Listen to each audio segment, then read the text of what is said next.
Class 9 प्रश्नावली 1.1 NCERT में संख्या पद्धति। हम लोग पिछले अध्याय में देखे थे संख्या पद्धति में परिचय, संख्याओं के प्रकार जाने थे। आज हम लोग उसका प्रश्नों का हल करेंगे।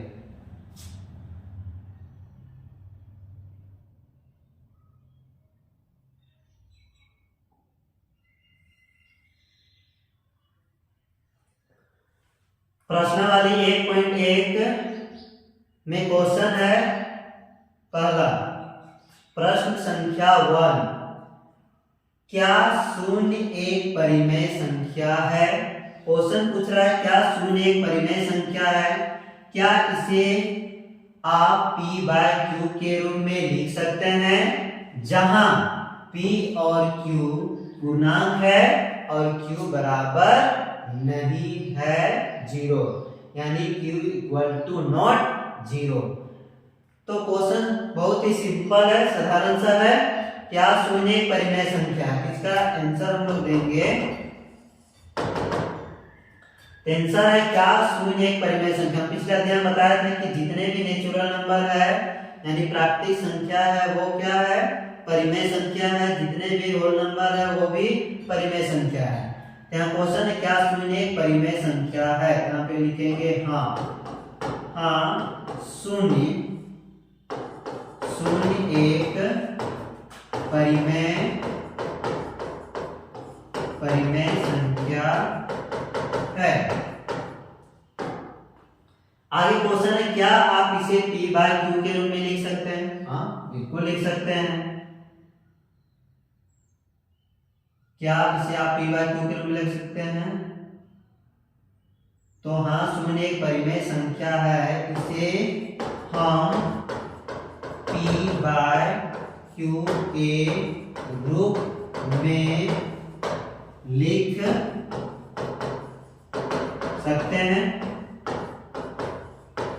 लिख सकते हैं जहां p और q पूर्णांक है और q इक्वल टू नॉट 0 है। ये मेरा क्वेश्चन का आंसर हो गया। क्या शून्य एक परिमेय संख्या है? तो हाँ शून्य एक परिमेय संख्या, इसे हम p बाय q के रूप में लिख सकते हैं जहां p और q क्या है? पूर्णांक है। एग्जांपल के जैसे 0 के नीचे हम क्या 1 लिख सकते हैं। तो p बाय q के रूप में है। p और q क्या बोला था? पूर्णांक है। तो ये क्या है? दोनों पूर्णांक है। ये फर्स्ट क्वेश्चन होगा। आगे का क्वेश्चन जानेंगे।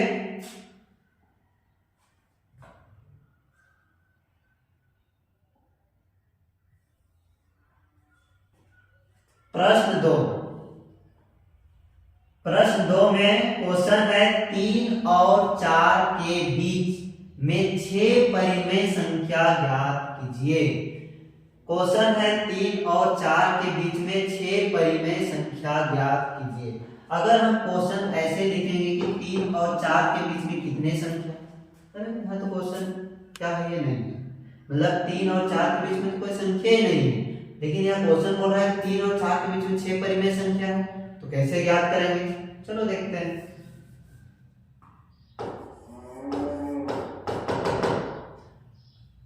याद रखना जब भी मतलब कोई भी संख्याओं के बीच में जब परिमेय संख्या ज्ञात करने बोलेगा तो हमेशा हर जो होना चाहिए वो समान होना चाहिए।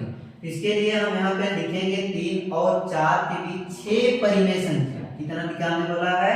6 परिमेय संख्या। यहाँ पे परिमेय संख्या बराबर 6 ज्ञात करने वाला है। जितना ज्ञात करने बोलेगा उतना में से एक क्या कर देना है? प्लस कर देना है। तो जोड़ेंगे कितना आएगा? 7। अब 3 गुणने क्या लगाएंगे? गुना लगाएंगे। जोड़ने में कितना आया था? 7। इसको अंश के में भी लिखेंगे और हर में भी लिखेंगे। और आगे क्या है? 4 गुणे फिर से अंश बटे हर में सेम संख्या लिखेंगे। अब है 3 को 7 से मल्टीप्लाई करेंगे तो 3 सत्ते 21 और ये आएगा 7 और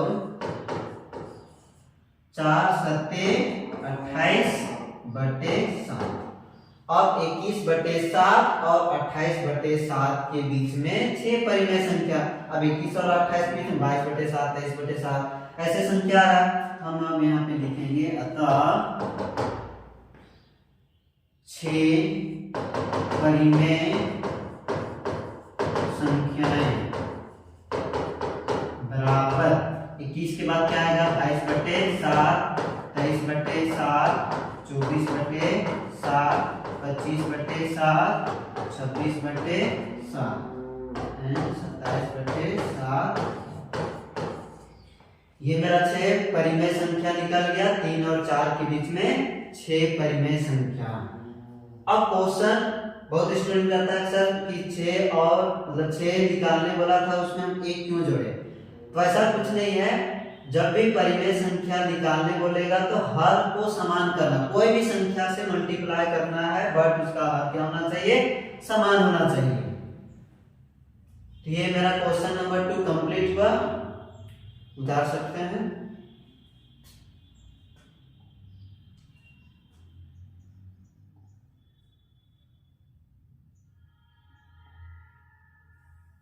अब है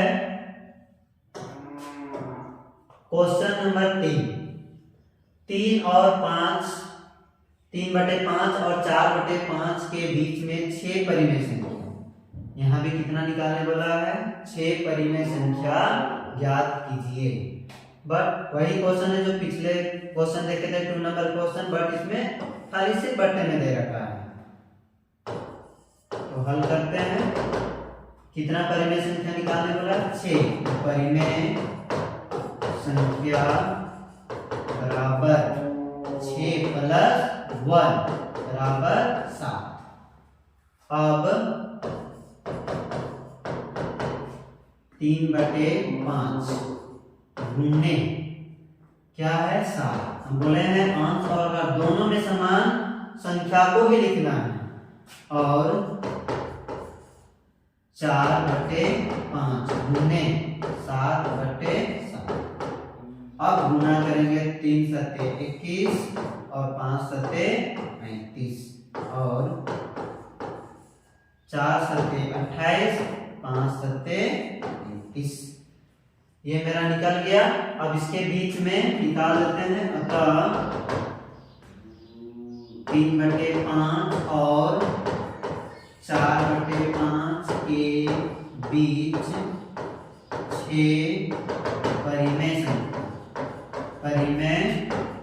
संख्या बराबर 21 के बाद 22 22/35 23/35 24/35 25/35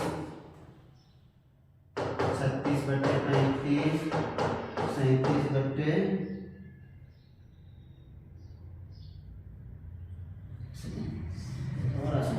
25 26/35 27/35। ये मेरा निकल गया 1 2 3 4 5 6 परिमेय संख्या ये मेरा निकल गया।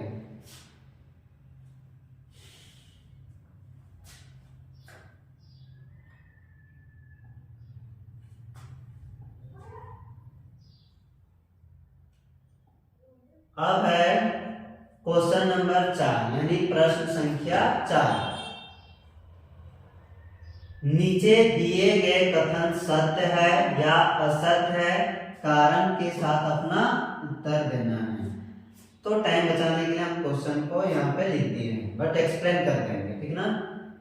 फर्स्ट क्वेश्चन है, प्रत्येक प्राकृतिक संख्या एक पूर्ण संख्या होती है। क्वेश्चन है प्रत्येक प्राकृतिक संख्या। अब हम जानते हैं कि प्राकृतिक संख्या जो होता है वो 1 से स्टार्ट होता है, 1 2 3 4 इससे स्टार्ट होता है। प्रत्येक प्राकृतिक संख्या एक पूर्ण संख्या होती है। ये आया मेरा प्राकृतिक संख्या। और एक है पूर्ण संख्या। पूर्ण संख्या 0 1 2 3 ये जो है वो पूर्ण संख्या। क्या है, पूर्ण संख्या है। क्वेश्चन है प्रत्येक प्राकृतिक संख्या, यानी यहाँ प्रत्येक प्राकृतिक संख्या एक पूर्ण संख्या। सही है, क्योंकि यहाँ 1 2 3 4 से स्टार्ट हो रहा है, यहाँ भी 1 2 3 आ रहा है, तो ये क्या है? सत्य है। सत्य है कारण क्योंकि पूर्ण संख्या में सभी प्राकृतिक संख्या क्या है? सम्मिलित है। ठीक ना, ये मेरा क्वेश्चन 1 कंप्लीट हुआ। अब क्वेश्चन नंबर 2। क्वेश्चन नंबर 2 है प्रत्येक पूर्णांक एक पूर्ण संख्या होती है। क्वेश्चन है प्रत्येक पूर्णांक जो है एक पूर्ण संख्या होती है। अब पूर्णांक हम जानते हैं कि प्लस में भी होता है और माइनस में भी होता है। प्रत्येक पूर्णांक एक पूर्ण संख्या होती है। अब प्रत्येक पूर्णांक, अब हम जानते हैं कि पूर्ण संख्या 0 से स्टार्ट होता है। 0 1 2 3 से ये डॉट डॉट डॉट ये अनंत तक जाएगा। ठीक ना, अब ये नहीं कि डॉट डॉट से आगे माइनस में आएगा, वो प्लस में ही आएगा। ठीक ना, पूर्ण संख्या बट पूर्ण संख्या 0 से स्टार्ट होगा। लेकिन यहाँ क्वेश्चन था कि प्रत्येक पूर्णांक संख्या में माइनस में, जो कि पूर्ण संख्या में माइनस नहीं है, तो ये क्या है? असत्य है। ये मेरा असत्य है। असत्य है कारण क्योंकि पूर्णांक में ऋणात्मक पूर्णांक भी होते हैं, जबकि पूर्ण संख्याओं में कोई भी संख्या ऋणात्मक नहीं होता है। तीसरा है प्रत्येक परिमेय संख्या एक पूर्ण संख्या होती है। देखो क्वेश्चन देखो, प्रत्येक परिमेय संख्या, प्रत्येक परिमेय संख्या, परिमेय संख्या हम जानते हैं कि 0 1 2 ये भी होता है, 2/3 भी होता है, माइनस में भी आता है। ठीक ना, तो बोला प्रत्येक परिमेय संख्या एक पूर्ण संख्या होती है। अब सिंपल सा है, साधारण सा कि ये यहाँ बट्टे में आ रहा है, जो कि पूर्ण संख्या में बट्टे में नहीं होता है, माइनस में भी आ रहा है।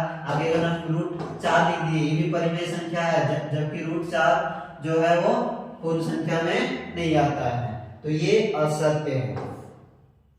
असत्य है कारण परिमेय संख्याओं में अन्य कई प्रकार की संख्या आती है, जो कि हम बताए प्लस में भी, मतलब क्या दशमलव में भी आएगा, बट्टे में भी आएगा, रूट में भी आएगा। तो ये परिमेय संख्या में अन्य कई प्रकार की संख्या आती है जिनका पूर्ण संख्या जैसे प्रदर्शित नहीं किया जा सकता है। तो ये था क्वेश्चन नंबर 4। ठीक ना, उतार सकते हैं। ये मेरा एक्सरसाइज 1.1 आज कंप्लीट हुआ। आगे कल हम लोग एक्सरसाइज 1.2 कंप्लीट करेंगे, स्टेप बाय स्टेप। ऐसे ही आप जरूर कमेंट करके बताएं कि अगर जहाँ पे समझ नहीं आता है, जहाँ पे क्वेश्चन क्रिएट होता है, ये कहाँ से आया, ये क्यों आया, तो आप कमेंट बॉक्स में तो अपना क्वेश्चन डाल सकते हैं। हम जरूर उसका सॉल्व करने का कोशिश करेंगे। आपको पूरा आसान से आसान, मतलब पूरा इजी मेथड में आपको मैथ्स मिलेगा, पूरा फुल कॉन्सेप्ट के साथ। तब तक के लिए बने रहे हमारे चैनल जेएस एकेडमी में।